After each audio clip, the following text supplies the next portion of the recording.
Gimana? Pajaknya berapa? 20%.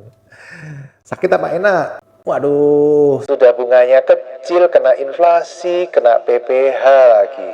Investasi kan ciri-cirinya aman. Kalau tidak aman, profit gede pak, tapi nggak aman. Itu namanya bukan investasi, spekulasi, judi.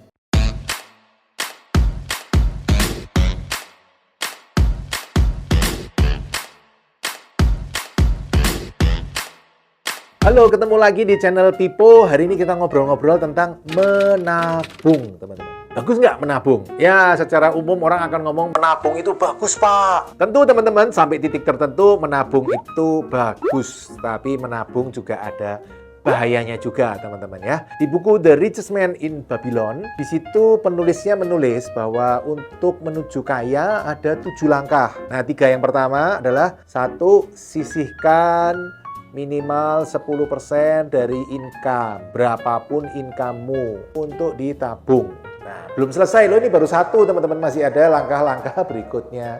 Yang kedua, kendalikan pengeluaran. Yang ketiga, kembangkan uangmu supaya tidak hanya gitu-gitu aja, dan seterusnya gitu ya. Teman-teman bisa baca buku Richest Man in Babylon.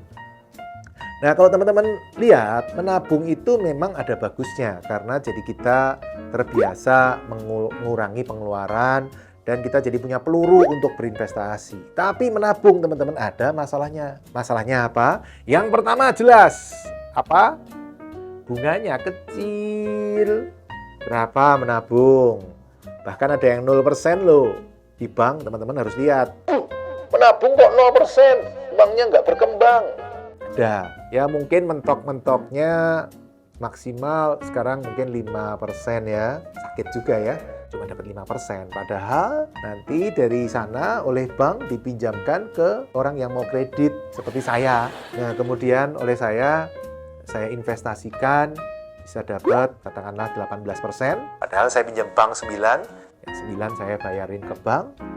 5% dibayarkan ke teman-teman yang menabung. Kalau 5%, kalau 0 ya nggak dapat lah. Jadi menabung itu menurut saya pelan, teman-teman. Terlalu pelan. 5% itu terlalu pelan. Masih banyak alternatif-alternatif yang bisa dikembangin. Baik investasi properti, atau mungkin teman-teman investasi saham, tapi yang hati-hati ya. Atau mungkin beli emas.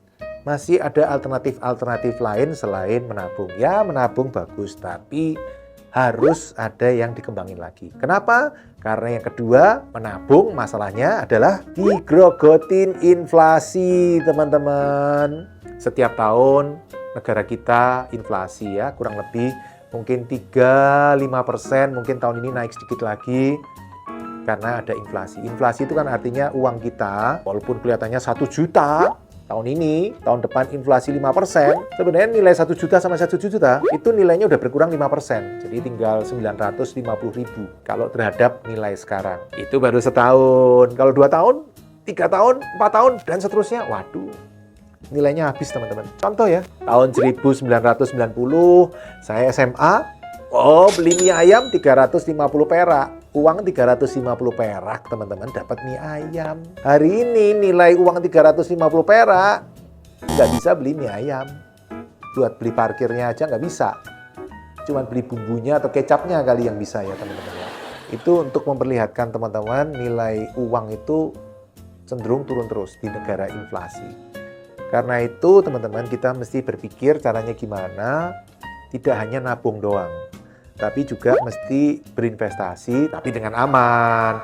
Investasi kan ciri-cirinya aman. Kalau tidak aman, profit gede pak, tapi nggak aman. Itu namanya bukan investasi, spekulasi, judi. Kalau investasi yang penting induknya balik ke kita, aman, plus bawa hasil.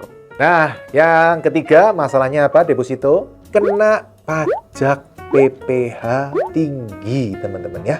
Gimana? Pajaknya berapa? 20%. Sakit apa enak? Waduh, sudah bunganya kecil, kena inflasi, kena PPh lagi. Sementara ketika kita berinvestasi, katakanlah misalnya saham, yang gampang aja ya teman-teman.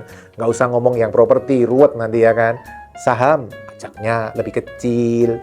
Dividennya 10% Pak, pajak dividen 10%, nggak 20% kayak bunga bank. Plus pajak dividen 10%, masih bisa jadi nol kalau diinvestasikan kembali di dalam negeri dalam waktu tertentu. Oh, enak kan, jadi nol pajaknya. Yang deposito, nabung, wah 20%. Sementara kalau properti kayak saya, dividennya bisa nol juga, sama seperti saham. Tapi harus diinvestasikan kembali di dalam negeri. Nggak boleh dinikmatin dulu untuk waktu tertentu. Tapi nol. Makanya lebih enak investasi, teman-teman.